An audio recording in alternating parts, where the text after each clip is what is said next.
نحمدہ ونصلی ونسلم علی رسولہ الکریم اما بعد۔ اللہ کے رسول صلی اللہ علیہ وسلم نے غیبت کی تعریف فرمائی کہ تو اپنے بھائی کا تذکرہ اس کے پیٹھ پیچھے اس کی غیر موجودگی میں ایسے کرے جیسے اگر اس کے سامنے کرتا تو اس کو برا لگتا، یعنی اگر ہم اس کے سامنے بات کریں تو وہ ناپسند کرے گا، تو ایسی بات اس کے پیچھے کرنا، اس کی غیر موجودگی میں کرنا، یہ غیبت ہے، بشرطے کہ اس میں وہ بات پائی جاتی ہو۔ یہی سوال صحابہ کرام نے کیا رضوان اللہ تعالی علیہم اجمعین کہ اگر ان میں وہ خرابی ہو جس کا ہم تذکرہ کر رہے ہیں، فرمایا کہ تب یہ غیبت ہے، اور اگر وہ اس میں نہ ہو تو یہ بہتان ہے، یہ اس سے بڑا گناہ ہے، زیادہ بڑا الزام ہے کہ اس نے تو غلطی کی بھی نہیں، پھر بھی آپ اس پر غلطی کا الزام لگا رہے ہیں۔ تو اب ایسا ہو جاتا ہے کہ تذکرہ کرتے کرتے دوسروں کی بات کرتے ہیں اور باہر والوں کی، کسی اور کی، بڑوں کی، جس کی بھی، اور دوستوں یاروں میں، اپنے ہم عمر لوگوں میں، اپنے دوستوں میں، گھر والوں میں بات چیت شروع کر دیتے، بہن بھائیوں سے، رشتہ داروں سے، جو اور پھر اس پہ خیال نہیں آتا، لیکن الحمدللہ بعض لوگوں کو خیال آتا ہے، تو اس پر بھی اللہ کا شکر ادا کرنا چاہیے کہ یہ احساس ہوا، تو ہے تو یہ غیبت ہی، اور غیبت کرنے کی اجازت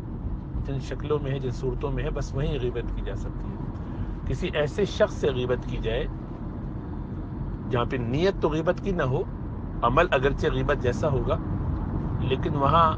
اس صورت میں اس کو غیبت نہیں کہیں گے، کیونکہ وہاں مقصد دوسرا ہے، اور وہ یہ کہ کسی بڑے کو بتایا کہ بھئی فلاں صاحب کی یہ غلطی ہے اور وہ ایسا کر رہے ہیں، اس میں ذرا آپ ہماری رہنمائی فرمائیے کہ ہم کیا کریں۔ یا کسی ایسے شخص کو بتایا کہ جو ان پر، جو صاحب یہ برائی میں ملوث ہیں، ان پر ان کا تعلق ایسا ہے، یا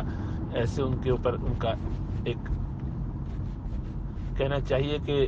اعتماد ہے کہ وہ صاحب اگر ان کو بتائیں گے تو اس سے ان کو بات سمجھ میں آ جائے گی، میرے بتانے سے۔ مثلا ابا کی کوئی غلطی ہے، اب ابا کو میں خود سمجھاؤں تو ابا نہیں سنیں گے، لیکن چچا سے کہہ دیا، فنا دادا سے کہہ دیا، رشتہ دار جو ہمارے ہیں یا سگے دادا ہیں تو ان سے کہہ دیا، تو وہ یہ بات اگر کہیں گے تو بات زیادہ اچھی طرح سمجھ میں آ جائے گی۔ اماں سے کہہ دیا، اماں اچھی طریقے سے بتا سکیں گی۔ تو اس صورت میں غیبت کرنے میں نیت یہ تھی کہ ابا کی وہ غلطی یا جس بڑے کی وہ غلطی ہے وہ اس کی اصلاح ہو جائے، چھوٹا ہو یا کوئی بھی ہو، کیونکہ میں کہوں تو شاید اس سے بات خراب ہو جائے، یا لڑائی ہو جائے، یا حالات خراب ہو جائیں، تو یہ بھی جائز ہے۔ اسی طریقے سے کسی مظلوم کے لیے کہ جس پر ظلم ہوا ہے، تو اپنے ظلم کا تذکرہ کسی ایسے شخص سے کرنا کہ جو اس کی داد رسی کر سکے، حکومت مثلا پولیس ہے، گورنمنٹ کا کوئی ادارہ ہے، قاضی ہے، وقت کا جج ہے، اس کے سامنے یہ باتیں کہہ کر اپنی مشکل پیش کرنا، یہ بھی جائز ہے۔ اس کے علاوہ جائز نہیں ہے آپس میں بات چیت کرنا، کسی کی غلطی کا تذکرہ کرنا، اس کا کوئی عملاً فائدہ نہیں ہوتا، صرف آدمی تذکرہ کر کے رہ جاتا ہے، اس لیے اس سے بچنا چاہیے۔ تو جو عمل ہوا کہ استاد کلاس میں مخلوط ہے، جس میں لڑکیاں بھی پڑھ رہی ہیں اور لڑکے بھی ہیں آگے پیچھے جیسے بیٹھے ہوئے، تو اس کو کلاس کے دوران بعض اساتذہ احتیاط نہیں کرتے اور بیہودہ باتیں بھی کر جاتے ہیں، لطیفے، کوئی گندی بات کہہ دیتے ہیں، لحاظ نہیں کرتے، جو بہت غلط بات ہے۔ ایسے موقع پہ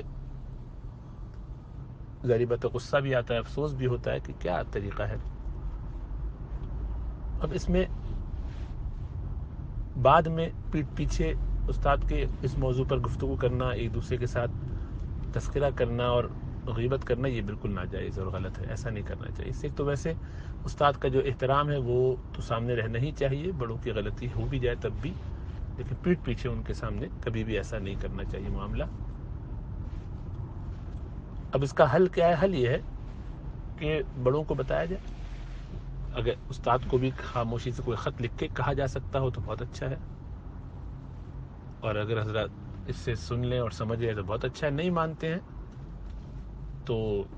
جو پرنسپل ہیں ان کو، ہیڈ ٹیچر کو لکھ کے دیا جائے کہ بھئی یہ ایک مسئلہ آ رہا ہے، اور اپنا نام لکھے بغیر بس ایسے کہیے گا کہ کوئی اس میں شکایت نہیں ہے، صرف اس کی طرف توجہ ہے، اگر کوئی یہ بات ادب سے طریقے سے استاد تک پہنچائی جا سکتی ہے تو آپ پہنچا دیجئے، بس آپ نے کہہ دیا، اس کے بعد آپ کی ذمہ داری ختم ہو گئی۔ ایک اور صورت یہ ہے کہ چونکہ خلاف شرع کام ہے اور اس کو روکنے کا بھی ایک طریقہ ہے، تو دل میں تو برا سمجھے ہی آدمی، اگر ایسا ہو کسی وقت کہ مجلس میں بھی اس بات پہ کہا جائے کہ سر اچھا نہ ہو کہ ہم کسی اور موضوع پہ بات کریں، یا اس طرح کی بات کلاس میں نہ کریں جس میں مخلوط ہے، تو ہو سکتا ہے ان کو تنبہ ہو، لیکن بہت ادب اور لحاظ کے ساتھ، بہت اچھے انداز سے، کہ ان کو اپنی حد تک محسوس نہ ہو۔ اور یہ چونکہ مشکل کام ہے، اس لیے اس سے بچنا چاہیے، ایسا کرنے سے رک جائے تو زیادہ اچھا ہے، اور بڑوں سے کروا دے، اس میں بھی شکایت وجہ نہ ہو، اور اس پہ خاص لکھ بھی دے اپنے خط میں کہ میں کسی صورت شکایتاً نہیں کہہ رہا،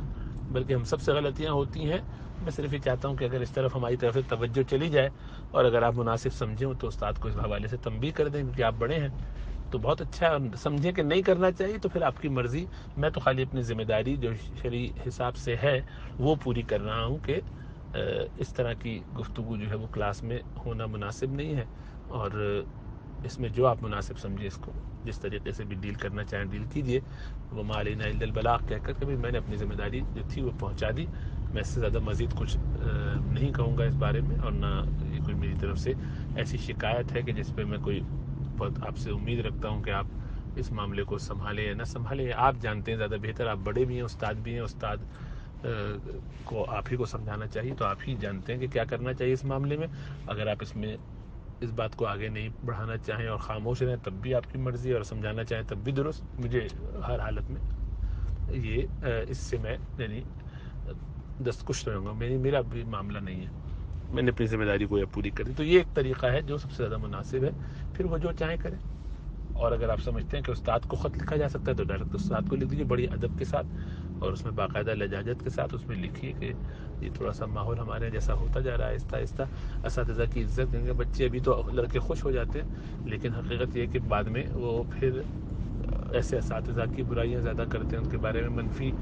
جذبات رکھتے ہیں، رویے رکھتے ہیں، غیبتیں بھی کر جاتے ہیں، تو اس لیے ہمیں اگر ہم اس سے احتیاط کر سکیں تو بہت اچھا ہے، اور ظاہر بات ہے آپ کا اکرام ہے، آپ